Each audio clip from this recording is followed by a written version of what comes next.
Hello viewers, अस्सलाम वालेकुम। आप देख रहे हैं मेरा यूट्यूब चैनल मेडिक्स। और आज की वीडियो जिस मेडिसिन पर होने जा रही है उसका नाम है ओमेप्राजोल। आई एम श्योर आपने इसके बारे में सुना होगा, इसका नाम सुना होगा कहीं ना कहीं। तकरीबन पाकिस्तान में 50-60% लोग स्टमक के अमराज में मुब्तला है। उसकी एक वजह यह है कि हम लोग बहुत खुश खुराक किस्म के लोग हैं। हम लोग ऑयली चीज़ों को बहुत ज़्यादा पसंद करते हैं, हम लोग फास्ट फूड को बहुत ज़्यादा पसंद करते हैं। यही वजह है कि सर्टन एज के बाद हम लोगों में स्टमक के इशू हो जाते हैं।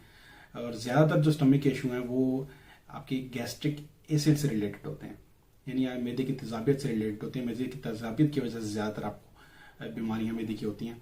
और उस सूरत में उसको ट्रीट करने के लिए ओमेप्राजोल सिरप या टैबलेट डॉक्टर्स लिख के देते हैं, आपको यहाँ देते हैं।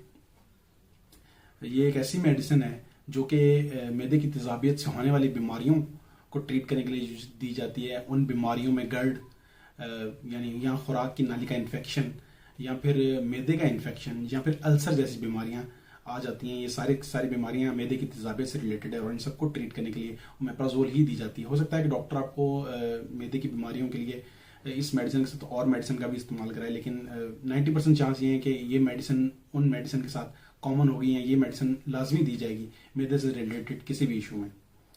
ये मेडिसिन मैदे की तेजाबियत को, उसके एसिड को कम करके आपके मैदे को ट्रीट करता है। ये मेडिसिन जो इसका फार्मूला है, ये आपके मैदे के सेल्स, ऐसे सेल्स जो कि तेजाब को पैदा करते हैं, उन्हें रोक कर आपके मैदे में तेजाबियत को कम करता है और इस तरह आपके मैदे को ट्रीट करता है, इसका इलाज करता है। ये मेडिसिन बाकी मैदे की मेडिसिन जैसे कि राइजिक का आपने नाम सुना होगा, राइजिक साशे हैं या राइजिक टैबलेट वगैरह हैं जो कि फौरन असर देती हैं, ये उन मेडिसिन से बहुत मुख्तलिफ है। ये फौरी असर कभी भी नहीं देगी आपको।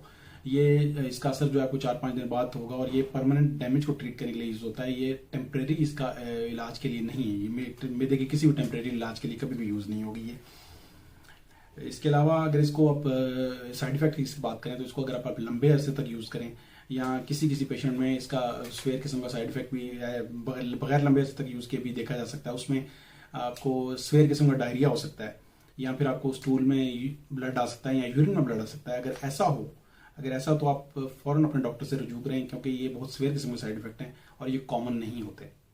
जहाँ तक बात करें इसकी डोजेज की, तो इसकी क्वांटिटी डोजेज की कितनी लेनी चाहिए, तो उस सूरत में आपको 2-3 फैक्टर्स हैं जो जहन में रखने चाहिए। सबसे पहला फैक्टर आपकी एज है कि आपकी उम्र कितनी है। दूसरा ये है कि आपकी मैदे की सूरत हाल क्या है, आपको इन्फेक्शन या जो भी आपको बीमारी है उसकी नौयत क्या है, वो किस हद तक है। तो उस हिसाब से डॉक्टर आपको इसकी डोजेज रिकमेंड करेंगे। इसको कभी भी खुद मत लें, इसलिए मैं इसकी डोजेज भी आपको नहीं बता रहा एग्जैक्टली।